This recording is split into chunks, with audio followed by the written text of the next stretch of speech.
so I will find a way. It took a minute, now it didn't happen right away. When it get hot in the kitchen, you decide to stay. That's how it when it's made. Stick a fork in the hater on my dinner plate. I walk into the fire like it's just a bit of flame. I switch my style up, push the money pile up. I'ma get rich with life. What's going on, everybody? Welcome to the Clydesdale Media Podcast. Don't forget to like and subscribe to the channel. But we are so pumped. And the reason you need to like this episode is because we have none other than 6-time CrossFit Games champion, Jason Grubb. What's going on, Jason? Not much. Just kind of getting back into the swing of life after the games, and then a much needed backpacking trip after the games with my two sons, two of the three of them. And my oldest son is 24. So, and my brother-in-law went with us. So we committed to Mustache only on the backpacking trip. And I kind of like it. So I just trimmed off, a week's worth of stubble after the backpacking trip, and just to extend the life of this thing. I mean, it's kind of fun, and it's delightful to feel a little bit of skin on my face. I look terrible without a beard altogether. Just, it's awful. It's not a go. So the mustache is fun. I'm getting a lot of compliments from lots of people that have mustaches. So whatever. That's what's going on, Scott. That's the answer for now. Yeah. I don't know what it means when the only compliments you're getting are from other people with mustaches. I don't know. It's my wife just laughs at me. I'm like, hey, you still like the mustaches? And she just laughs at me. So it's fun to change things up. And I'm shocking myself every time I look in the mirror. I'm like, oh my God, that's right. I forgot I did this. So definitely not used to it, but having fun with it. And it feels like off-season kind of things. Like, hey, let's go with a mustache, or go on a backpacking trip. But I mean, really, for me now, it's back to training. As a master's athlete, it's I don't see a lot of value in taking a significant amount of time off. I feel like it's too hard to get back. I can't take a month off. And in fact, my lifestyle, I just don't feel right if I'm not, if I'm not training, most days a couple of times a day, a morning conditioning session and an afternoon main session. When I'm in that rhythm, I feel more like myself. So that's really the stage of life that we're at. At the same time, I started back on Tuesday and I am sore, really sore. So I'm not feeling like the fittest on earth right now.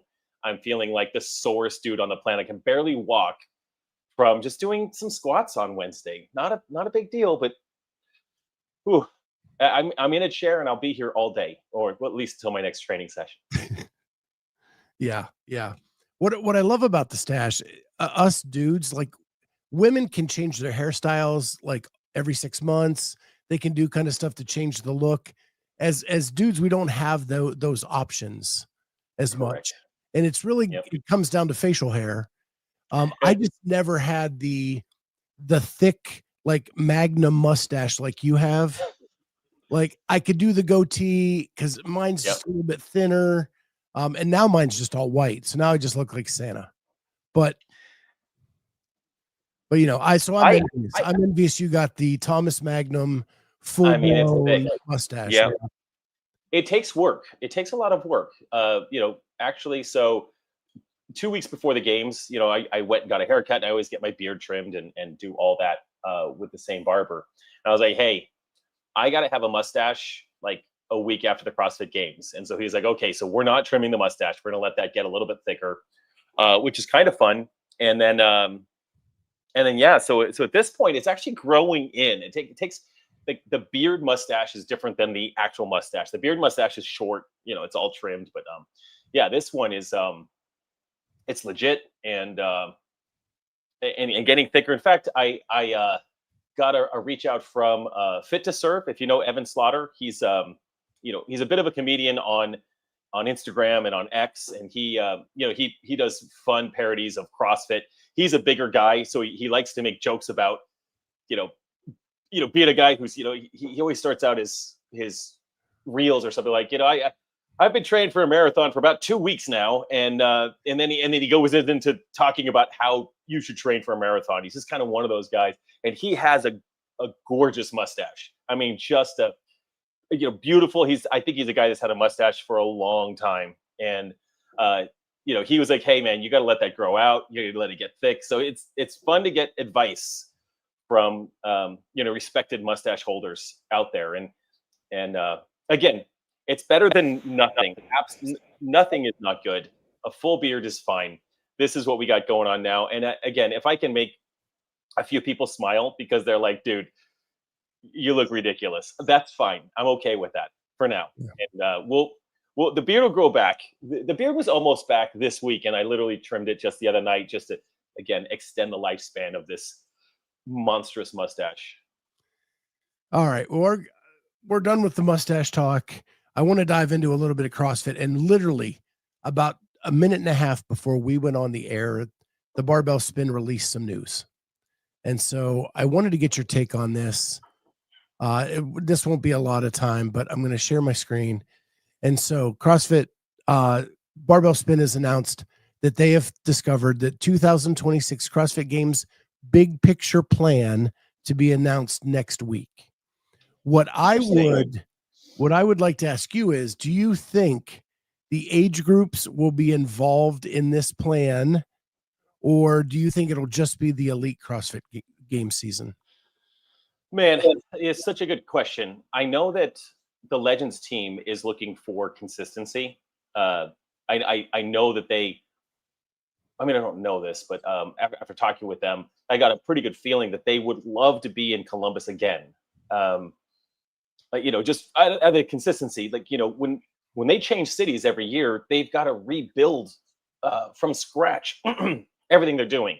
If they could be in Columbus for 2 years, they could optimize, year 2 in Columbus so much. So I know that would be a perfect scenario for them. At the same time, I'm leaning towards everything being together, everything, being all in one place. You've got the 20th anniversary of the CrossFit Games starting, right? So this is the 20th CrossFit Games.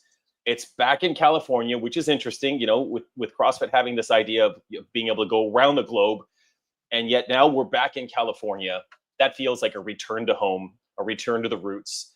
A few weeks ago, Dave, on his Week in Review, he answered 3 or 4 questions in a row. And he's the one that picks the comments that he responds to, right?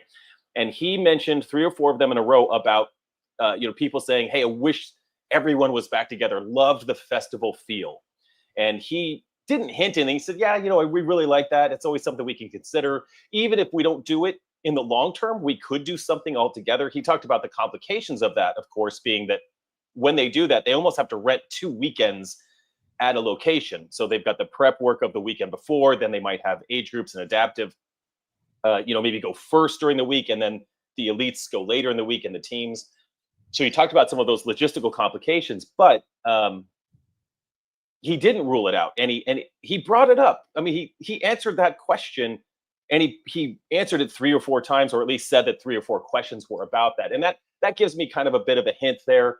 The other thing that I found interesting was at our CrossFit, at the age group games, and I know you were there, we saw Don Fowle, we saw Castro, we saw Adrian Bosman, which Castro and Bosman should be popping in, but to see Don Fowle there as well, and a lot of the CrossFit Games team, I know they were having meetings on site there, and it makes me curious about the potential of them getting a feel for how this comp is run, really eyes on the scene of how it's run, how the Legends team is running it. And I think that leans me towards this idea that even for 1 year, for the 20th anniversary, kind of a bigger push, a bigger celebration, they could unify all of the teams, the Wheelwad team, the Legends team, and the CrossFit team, and have all 3 teams working on a similar site all together without making promises that this is how it will always be. So I have a feeling that we'll all be in California next week.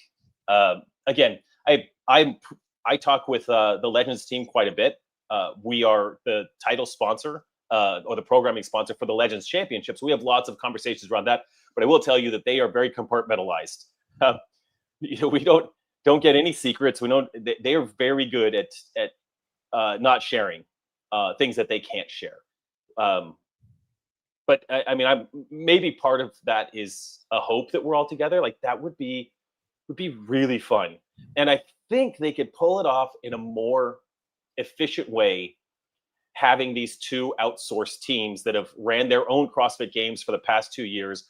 They're all collaborating together. They're all using the efficiencies of scale, right? So, you have all the rogue equipment there for the elite and the teams, and then you just have the age group and adaptive use that earlier on.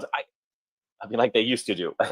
So, I mean, I could be totally wrong. If I was a betting person, I would bet, I'd say there's probably like a 55 to 60% chance they're all together. And I hedge my bet because every time I predicted what I think CrossFit is going to do, they do something, very different than what I think. So that's where I'm hedging it. But I think it will be unified for a 20-year celebration anniversary. I think that could be big. Your thoughts? What do you think? So selfishly, I would love for it to be back in Columbus because that's where I live. This was the easiest event for me to cover ever. As I got to sleep in my own bed every night. And I thought that Columbus offered so much more than most events offer around the venue. It was a big space. There was 500 restaurants right outside the door. Like so great. Plenty of places to eat for everybody. My only complaint with Columbus is I thought the ticket prices were too high. And then there's not enough butts in the seats for the vendors. I think you lower the ticket price, you get more butts in the seats, you up the amount of vendors that are willing to come in because the number of people grows, and you get your revenue from vendors as opposed to spectators. But I've been fighting that I think the only way CrossFit can succeed is to build back up with the festival feel. I think it has to go back to the festival feel.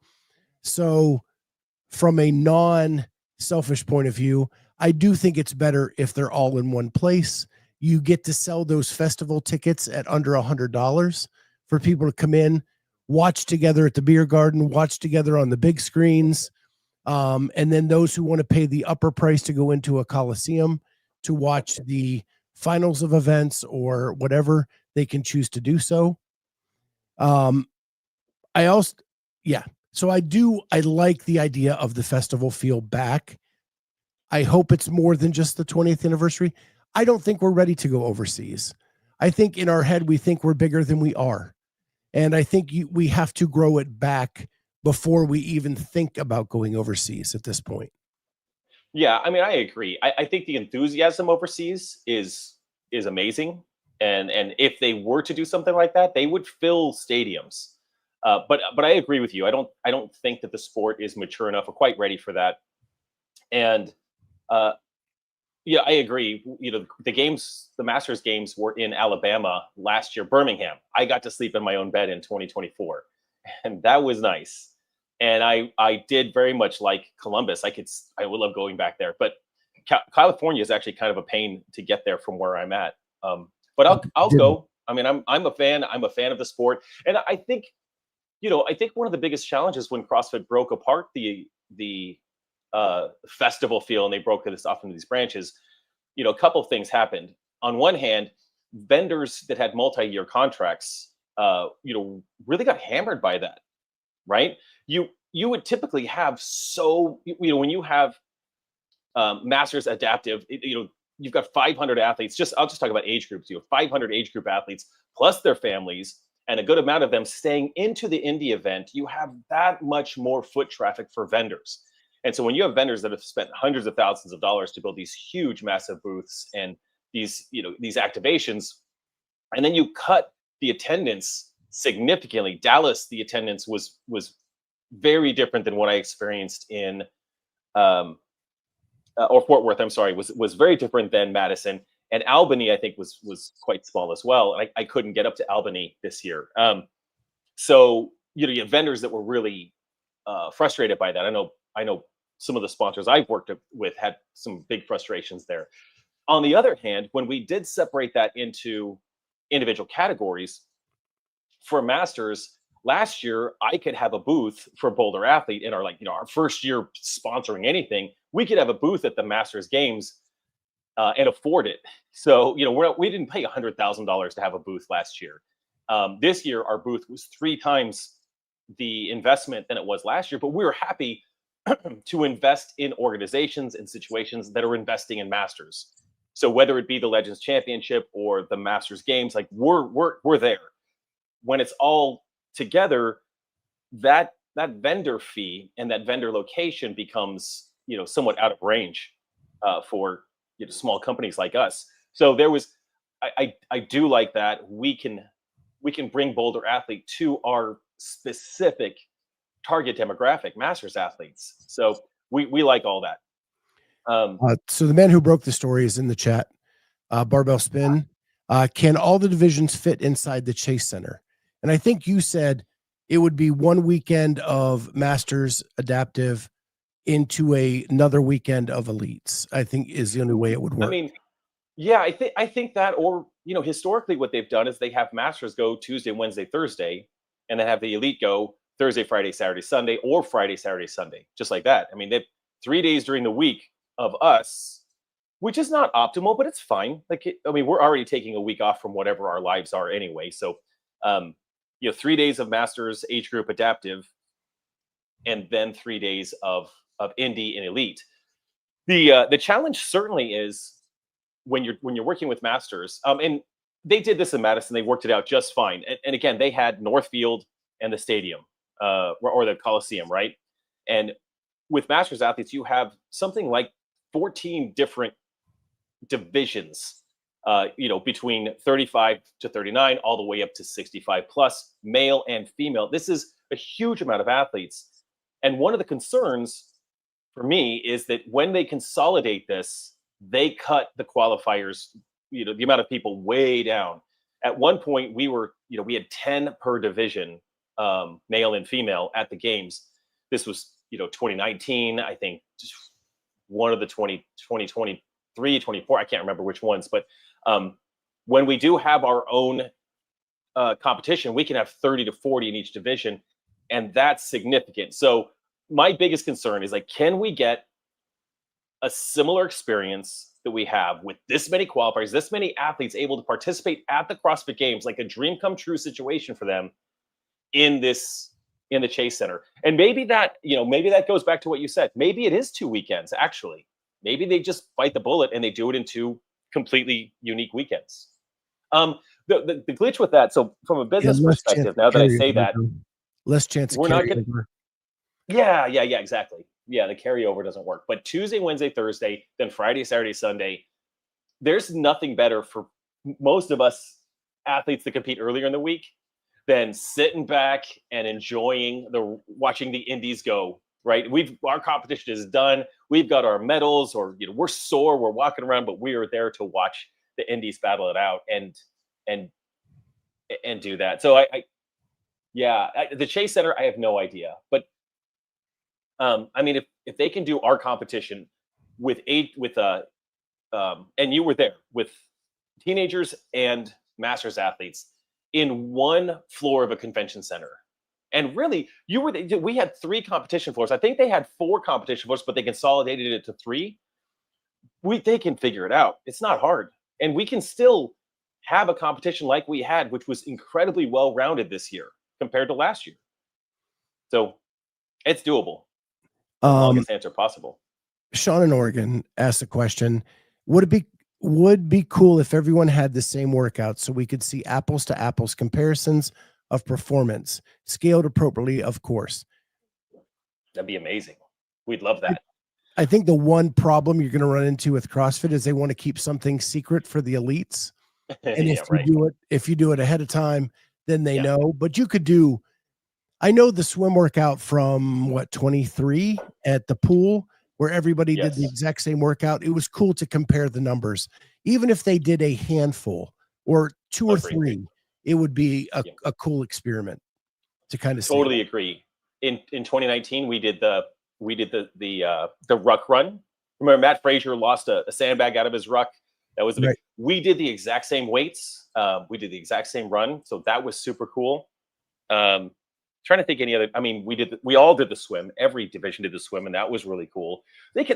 I always feel like they should have one or two that have all that crossover to, in essence, create this unified experience. Like all CrossFit Games athletes are doing this, and it would be so easy to do that. And who cares if the cat's out of the bag that we're all doing a 7K run or a run row run or some sort of version like that, right? Yeah. I just wanted, I think you could do it more CrossFit-y than we've ever done it. It's always been like the swim or the run. Yeah. Like, wouldn't it be cool if you all did thrusters and chest to bar pull-ups, right? At the same. Well, I'm actually remembering. So there's two other versions of CrossFit workouts that we did do. I think it was 2021. We finished with wall walks and thrusters. So we did 10, 8, 6, 4, 2. I think the Indies did a version of that day. It wasn't their final workout, but it was a workout. Dave announced it during opening ceremonies, and they did 10 all the way to 1 wall walks and thrusters. That was fun because that felt very unifying. It was our last day. It was the Indies' first day, I believe. And then we did Helen, and the Indies did Helena. And we should have done Helena. That would have been, if that's even how we pronounce it. Helen was fine, but it was very hard to judge. We could have totally done that version of the workout as masters. Ours was a little dumbed down, but I PR'd my 400-meter run 3 times in Helen, so that was fun. Yeah, that's awesome, actually. Gosh, so many places to go from this, but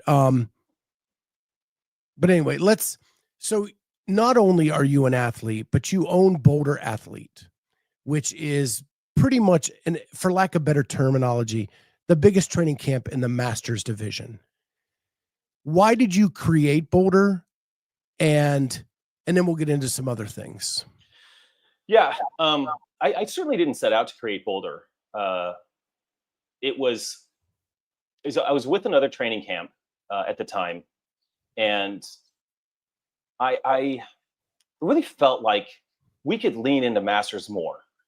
If we had a dedicated resource with this particular training camp, and those that know me can deduce it. I'm not pointing fingers at anyone because I'll share more in this story. But I was actually, we were living in our RV. We were traveling full time as a family, and at that time we had spent a few months at this particular training camp, and lots of conversations around like if we had a dedicated asset for Masters athletes, we could really do something important and impactful.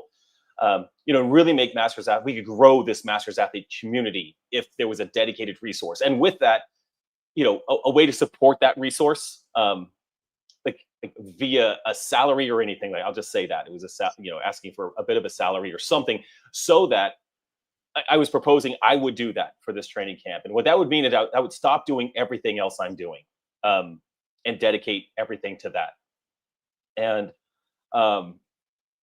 hoping in that sense that there would be some media support and there would be some team support. This is a very large training camp, and it came back to hey, Jason, we would love to do that, and we would love to give you 5% of new revenue growth. And I was like, I mean, it's just literally starting from scratch. Literally, hey, Jason, set aside everything you're doing, start from absolute scratch, and then we'll grow this. And it was just the math didn't work for me, and that was okay. I was like, okay. So at the same time, I actually talked with a couple of other of the biggest training camps, just saying, is this a harebrained idea? Is this a good idea or a bad idea? And a few other training camps were like, yeah, this is a great idea. This is a market that needs dedicated resources. And I was like, let's do it. I'm ready to jump in.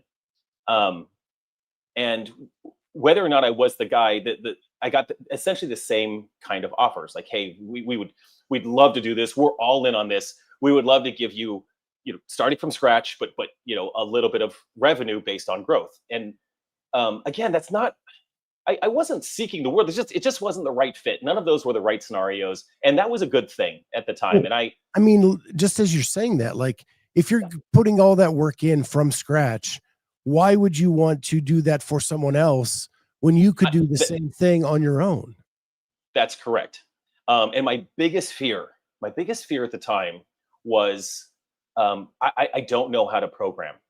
I don't know. I know how to take a program and make it fit for me, right? I know how to make adjustments to ensure my longevity, pay attention to my body. Like I've been doing, competitive CrossFit training for long enough, going through way back to comp train individuals where I just killed myself, to comp train masters, to mayhem masters, whatever. So I knew how to adapt things to myself, but I didn't know how to program from scratch. And I did have a friend at the time, and he was overseas. We just, virtual, somehow a relationship forms over, Instagram, and then turns into we're sending messages to we're sending voice messages. And we're like, hey, he had a lot of programming experience and he could help with this. I was like, all right, let's that would be good. I had another friend that was willing to provide as a partnership some financial backing to get us off the ground. And so I decided, I was like, hey, I'm going to make the leap and start Boulder Athlete. So it literally, I remember like driving down the highway with my wife. We were going from one location to another location. It was like, we really like this idea of, I used to say, get bolder, not older. It was just something, one of my catchphrases, right? And we're like, Boulder Athlete. Well, that's kind of fun. Let's see if that domain is available. So we reserved all of them: Boulder Athlete, Boulder Nutrition, Boulder Coach, Boulder whatever. We reserved all of them on the road, like my wife was doing it on her phone while we were driving, like as if the thought would cause someone else in the world to snap up those domains really quick. But we just bought them all. And my business partner, Adam, was like, hey, we can do this. He has run and sold a couple of businesses. He's he's in his early 40s. He's retired, and was looking for a project. He's really a great chief operating officer. That's what we consider him in our business. And we decided to do it. Let's do this thing. And so I had this is a long side note, but I had my programmer overseas. I was like, all right, he's going to program. Everything's going to be fine. And when we launched at the games in 2023, I wasn't getting, the best vibes from, my friend overseas. He was wanting, a significant amount of equity, and it just wasn't working out. I was like, look, if I'm going to be the face of Boulder Athlete, I have to be in charge of the product. The product is the programming. I mean, it is supported by our community and all of the things we have now that make Boulder Athlete great. I mean, our community is our strongest resource. We have an incredible community, but when it comes down to it, the product is the programming, and it's got to be stellar. And I need to know that in and out as a founder. So a week after the 2023 games, I am the programmer for Boulder Athlete, and I am totally over my head. So, the first 30 athletes that signed up for Boulder Athlete in that first week, they were doing way too much volume from the get-go. I was just, I was learning on the fly, and a lot of them are still with us, and I could talk about it now, and we all laugh like, dude, we were killing ourselves. But I very, very quickly, I became a student of programming, of what it was that was good for me, the best parts of what I had learned over the years.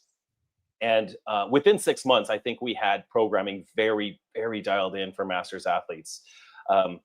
And now, just over 2 years in, I think we have the best programming on the market for masters. I mean, I don't question that at all. It's a lot of iterations. Let me get some context in here, because you and I sat and talked at Legends 23, I think it was. Mm-hmm. And your wife was your media director and team, I think, all in one. Yep. You had a handful of athletes competing there that day. Yes.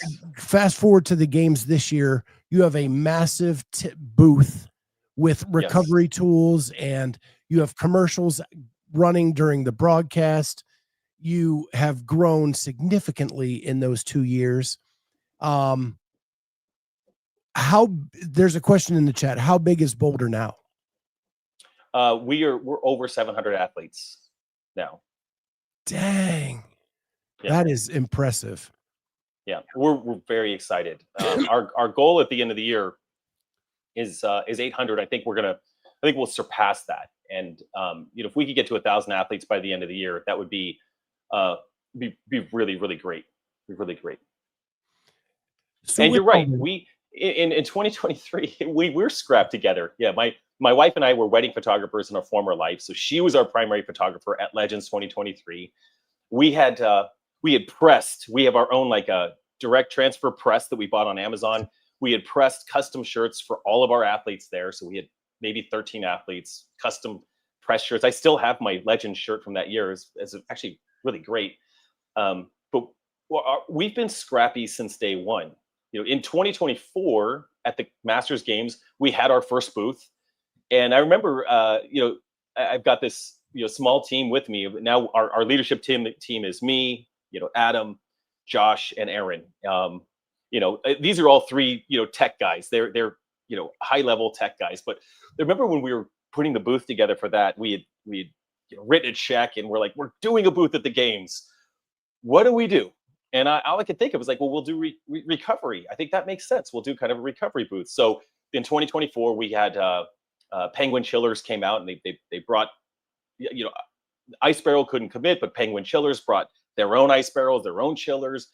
We reached out to Normatec. They sent us some boots and stuff. We own all that stuff now. And we served coffee, and there were a lot of athletes thought we were a coffee company because we were giving away coffee. And anyway, that we learned from that. But I remember that being the most stressful part of the games in 2024 was the fact that none of us knew how to run a booth or do anything like that. And my business partners at the time, I was like, guys, I really need help with this. And they were all like, we don't know what we're doing.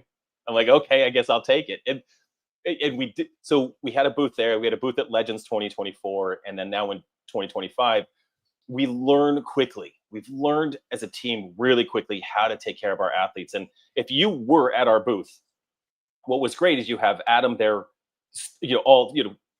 14 hours a day, putting boots on all athletes, not just boulder athletes, helping people in and out of boots.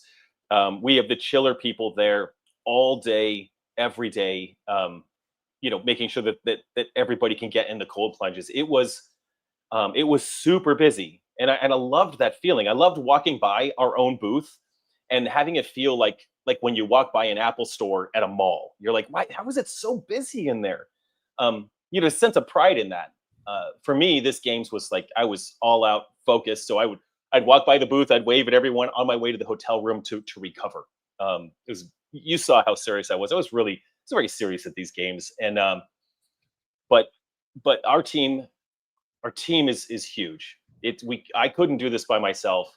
I am a visionary. I'm the guy that I could easily chase, sparkly things, but I bring a lot to my team, and they help us. The team, every time we meet once a week, we focus, we get things done, and we execute very quickly. And we say yes to, every fastball over the plate that gives us an opportunity to support Masters athletes. We say yes. And some of them are strikeouts. Some of them are home runs. And I think our booth this year was a home run. And our athletes are responding. But we have athletes that are joining because they had a great time at the games. They haven't even tested the programming, which, trust me, is very, very good. But they're like, yeah, we just love how you supported us at the games. And that's exactly what we intend to continue to do. When I want to point it out at the 24 games, the sponsor that was supposed to supply cold tubs and recovery stuff fell through for the people doing the games, and your team offered up your booth and your recovery tools to the entire group of Masters athletes, not just boulder athletes, but everybody at the venue, which I thought was super cool of you guys to do. And just shows the type of people you are. Yeah, we will love people, whether they use us, whether they go with us or not. Like some people have been with, we'll just like use an example of like Invictus. Like people have been, they're so loyal, and that's totally fine with us. Like we're not trying to steal people. We just want to support Masters, right? If that turns into clients over the long run, that's great. But when it comes down to it, we want to see this group of men and women thrive for the long run. You go to the Masters games and you watch these athletes compete of all ages. Like, I love watching Scott Panchik and Con Porter battle it out as 35-year-olds. Like, it's just OGs crushing it. Like, that's super exciting. And I also love watching Marie, one of our athletes in the 60 plus, just struggling and hit on every snatch in that last workout. Like, but with this like resolve that she's going to do this. And this is a heavy, I think it was 95 pounds or something for 60 plus women. Like, it's a heavy snatch. And I get just as excited watching that. And we want to continue to see that happen and foster that as much as we can.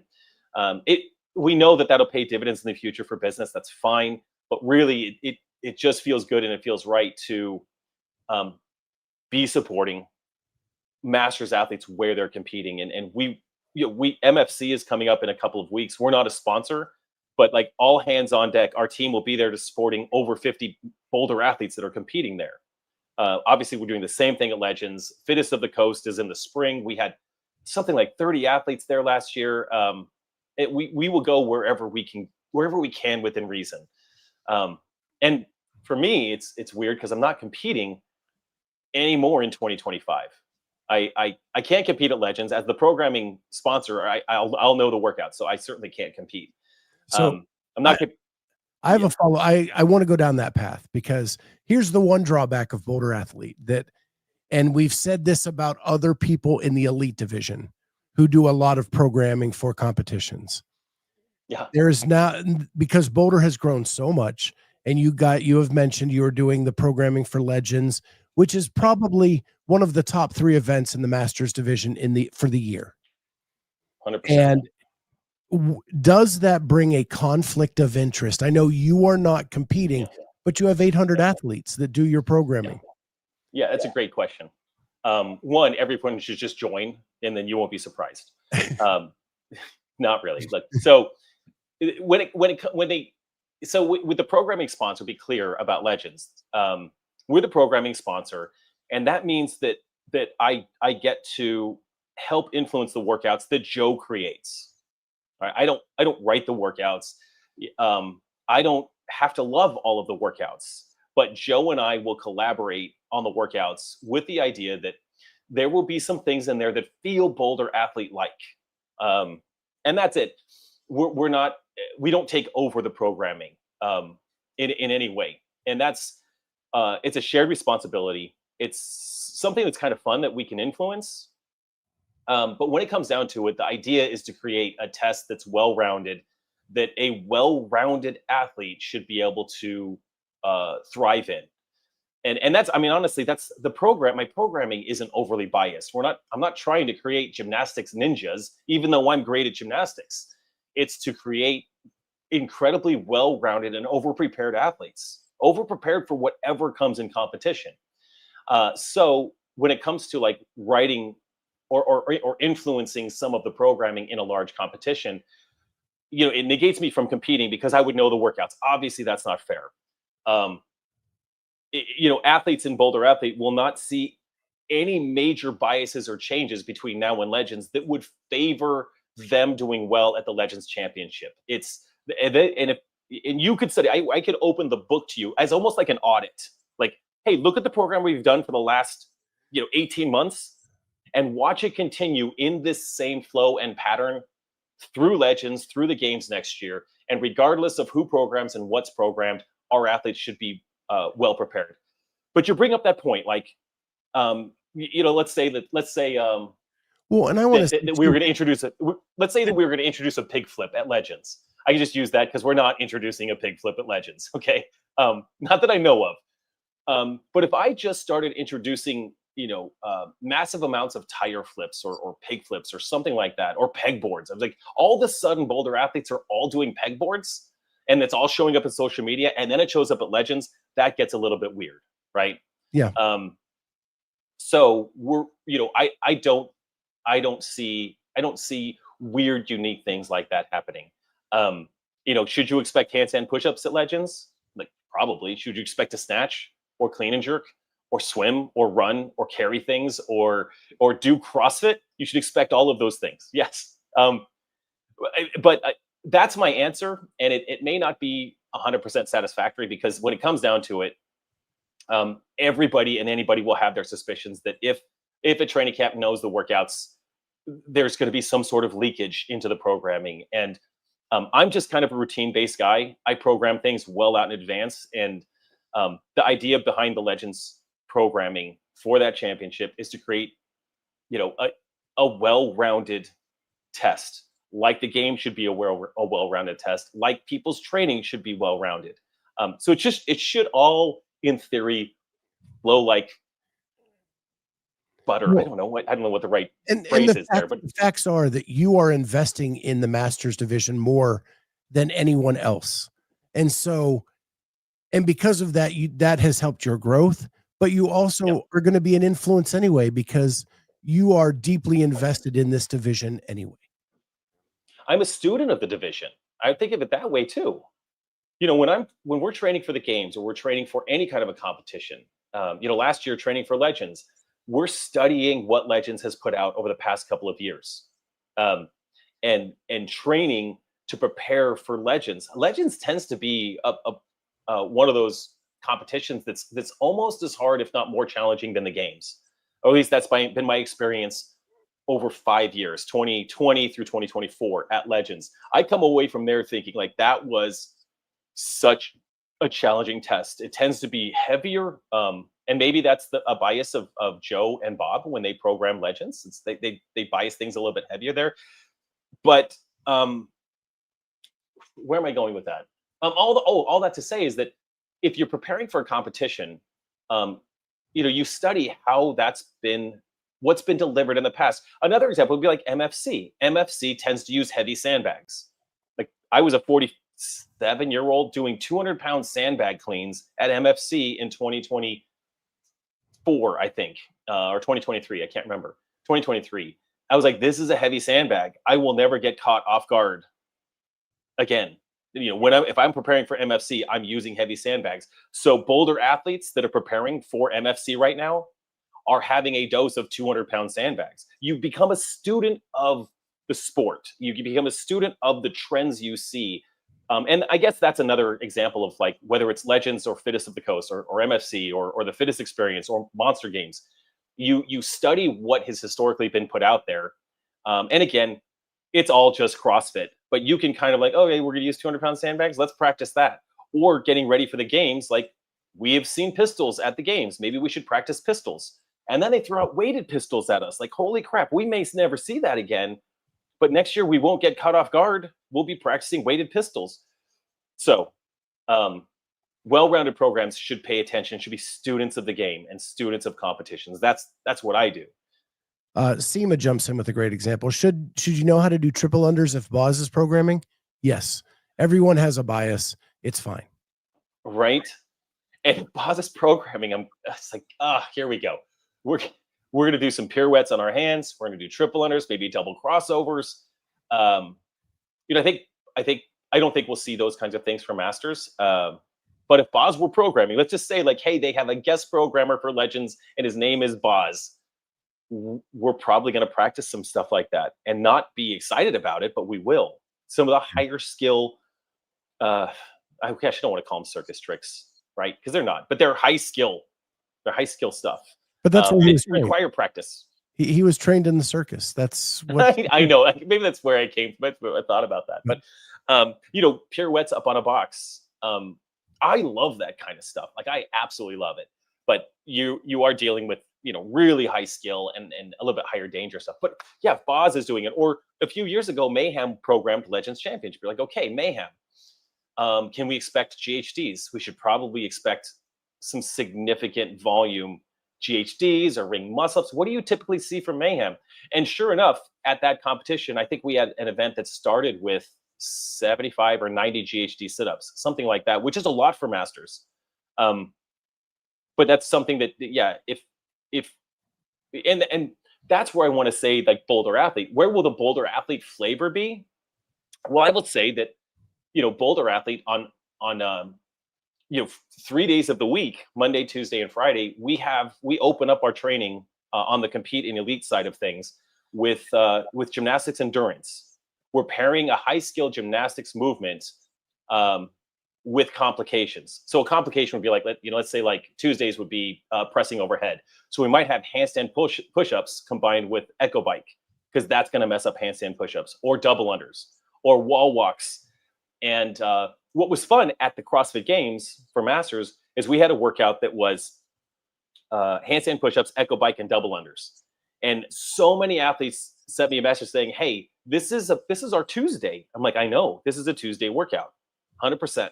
That's a shoulder endurance workout. I mean, it's really more of a cardiovascular endurance when it came on.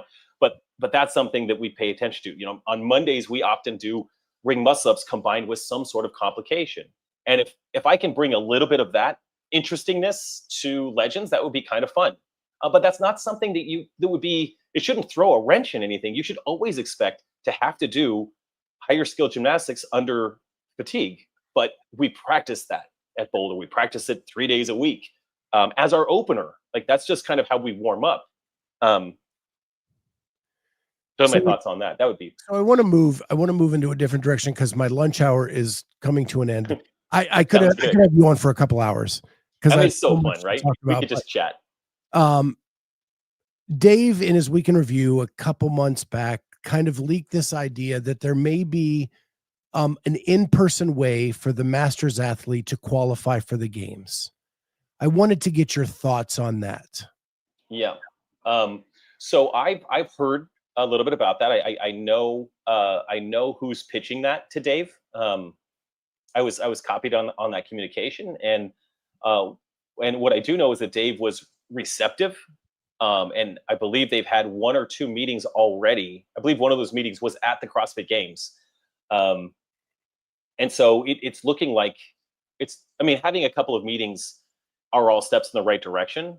But I think Masters athletes would love that. And if they could, ideally test this with one competition in 2026, and in the future expand that a little bit to, if you have one in 2026 and it's in a specific location, that's not fair for the entire world who wants to try to qualify in person. But if they can test this in 2026 and then, or proof of concept, make sure it works, and then expand that. And again, we're probably not going to send, we're never going to send all of our Masters athletes to the games via in-person competition. But it would be really interesting if you could get half of the athletes via multiple in-person competitions. So all that to say is that I know that talks are happening. I was, I wasn't thoroughly shocked or surprised, but I was maybe grateful to see that Dave was receptive to that idea, and that actually turned into action from HQ. I know who's in charge of that. I don't think that's something to let out just yet, because it's too early to know. But the person that would be in charge of running that is a very, very competent competition organizer. I mean, very professional competitions, very smart. In fact, I have a call with the same individual tomorrow. It was sort of out of the blue, just a text that said, "Hey, are you free?" Wait, what's today? Friday. Today's Friday. Oh, I have a call in 10 minutes with him. So, he actually said, "Hey, are you free Friday at noon?" And I was like, "Yes." And he's like, "Okay, I'll call you." So I have no idea what that's about, but in 10 minutes, maybe I'll know more, or maybe it's about something else. I have no idea, but that rumor is true, and there's talks happening, and that would be very, very exciting to see that happen. And then ideally, if it works well, it's going to move slowly. But if you could be by 2030, you have a competition in some of the major areas, Europe, Brazil, couple in America, maybe one in Asia. I mean, that'd be sick. That'd be just amazing. And would be so good for the Masters. And even if it was just age group, again, you could have teenagers and Masters. There's a lot of crossover there. We could do the same workouts and a lot of the same scaling patterns, and find the fittest athletes. Yeah, it brings more meaning to those events, and I'm sure event coordinators would love to have that added meaning to something to bring more people into the stands. Oh, I mean, heck yeah. And they just have to figure out, like let's say that down the road, the Syndicate Crown had Masters in there. You just have to navigate the challenges of having so many more divisions. That's the one thing that makes Masters both wonderful from an attendance perspective and maybe a revenue perspective, but logistically, it does take a special skill set to program it correctly for those age groups, which that's not hard to do. But actually, the logistics of running 14 heats per event, that's not easy. And those are, I mean, that's 14 heats. That's if you only had one heat going per division, if that makes sense. So logistically, it's challenging, but that's what great competition organizers do. I don't know how they do it, but they do it. All right, I'm going to finish up our conversation with this, and then I got to have you back on because we haven't even touched the surface of all the issues here. You just send me an invite and we'll do it. So the last thing is, there's all these plans in place. There's all these rumors of things to come.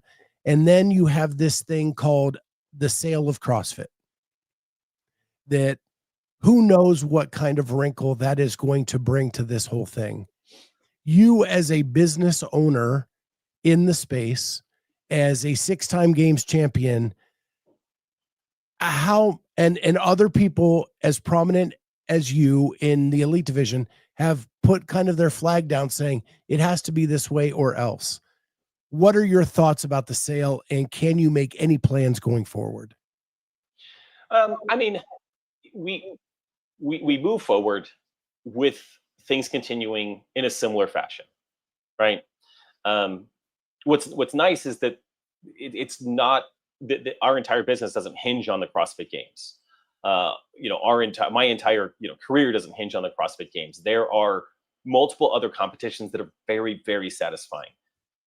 There's an esteem that goes with the CrossFit Games that I would very much like to see continue, both on the individual side and the of course the age group side, or the divisional side, we'll call it that. I would love to see that continue. I have a drawer full of gold medals. I would love to continue, and I'd love to continue to build that legacy. That's my preferred direction. But all we can do is plan to continue in this direction, and if it changes, adapt. I think we've adapted. We adapted when it was a big shock when they said that you were breaking apart the divisions from the elites in Madison. I mean, I was sad. I was upset. I hate hearing things through rumors. I hate it not being delivered in a way that was really well thought out and packaged, or at least communicated. But it's turned out to be great. I mean, it's worked out really well. I don't know if Boulder Athlete is where we're at if that didn't happen. There was something serendipitous about that I'm not upset about. So with that kind of optimism, that's my glass is half full kind of optimism. Like, hey, if everything changes, let's roll with it. Let's see what happens. There may be some opportunities there. There may be some things that are really scary, but that's okay. That's how life is, right? I have this tattoo in the middle of my chest. I forget it's there, but oftentimes people are like, hey, what's that tattoo mean? And I got it 20 years ago. So it's a balance. So there's this vertical line in the middle and 2 kanjis on either side. So it's the word for crisis, actually. And it's the balance between danger and opportunity. And every time we sort of enter a new stage in life, there's a crisis moment. And crisis it doesn't have to be like something scary or dangerous. It's just like there's a transition moment. And in every transition, or every uncertain moment, or every crisis, there is a balance between danger and opportunity. And I kind of think of things that way. Like, there could be great opportunity if there are major changes. There could be big dangers, or big bummers. It could threaten everything. But I mean, I've been kind of an entrepreneur my whole life. So if everything changes and everything falls apart, we'll just we'll build something else. There's lots of things to do out there. I was on Talking Elite Fitness the other day, and it's not published yet, but they asked me if I wasn't a CrossFit athlete, what else would I do at this point? I mean, it's sort of like when people ask, like, if you won the lottery, would you still do what you do? Well, I would still do what I do if I won the lottery. And if I wasn't doing CrossFit and I would be doing another sport. I'd be doing maybe high rocks. That's pretty awful, but maybe doing that, or like triathlons, or I don't even know, but I'd be doing something. And so all that to say that whatever comes, we'll navigate it. And there are plenty of really great functional fitness CrossFit competitions out there where we can be tested and push our limits and get on the battlefield and have all of those feelings. But ideally, we get to do that at something called the CrossFit Games in the future as well. Ideally. Awesome. Well, just because you said it, all of your medals are in a drawer. Yeah. I don't have, I'm not a guy that puts them all up. I just haven't had a chance in the last 7 years. But yeah, it's in a drawer right here. In fact, right behind me. I mean, I have them all, just all in this drawer. I have all my shirts, in fact, I have like, the Fittest on Earth shirts. I have these in bags with the medal from that year. One of the things we do need to do, and we need to have back, in fact, Boulder Athlete is going to sponsor it if we have to next year. We're going to make it happen. But the winners should have Fittest on Earth shirts. It's something we had when we were in Madison. We didn't have it last year in Birmingham, and we didn't have it this year. But there is something about having a medal around your neck and a white shirt with gold words that say Fittest on Earth. That is the shirt. You want that shirt. We were actually thinking as Boulder Athlete, like, we're just going to send all the winners Fittest on Earth shirts. We're just going to make them ourselves and send them. And then we realized that is a straight up trademarked. It is. Yeah. But you can get like that. permission, right? I mean, what's that? Maybe CrossFit would give you permission to do it. I mean, we have thought about that. I can't imagine they'd say yes, but it would be a hard argument if they said no. Like, what? Why not? But we would very much have to have their permission. We asked ChatGPT, and ChatGPT was like, "Yeah, you can't. That is a strong copyrighted phrase right there. So you're going to want to tread carefully." But it is on our Thursday to-do list to discuss that next week. Again, is this something we should do? Because how cool would it be just to have something in the mail that says Fittest on Earth? Congratulations, And again, we've got a shirt vendor that would do that for us. Thick Boy is our partner in our apparel, and he's great. They would do that in a second if we had permission. So since you said that, I will just ask CrossFit. I'm just going to ask them, can we do this? And whatever they say, they say. Sean in Oregon says, appropriate that his hardware is in a tool chest. It is. That is correct. It's well protected. Like, this will survive a fire. Well, Jason, as always, it was a treat having you on. Again, we barely touched the surface of all the stuff I wanted to get to as to what's going on in the Masters and age group divisions. So we'll have to have you back on for sure. Would love to. But thank you so much for doing this. And thank you guys in the chat for the great questions. With that, guys, don't forget to like and subscribe to the channel. And I don't know if we're doing a Sunday night show this week. Jamie had surgery today. I'm heading to Montana tomorrow. And Carolyn probably doesn't want to do the show by herself. So with that, we will see everybody next week on Lunch with the Clydesdale. With that, guys, peace out.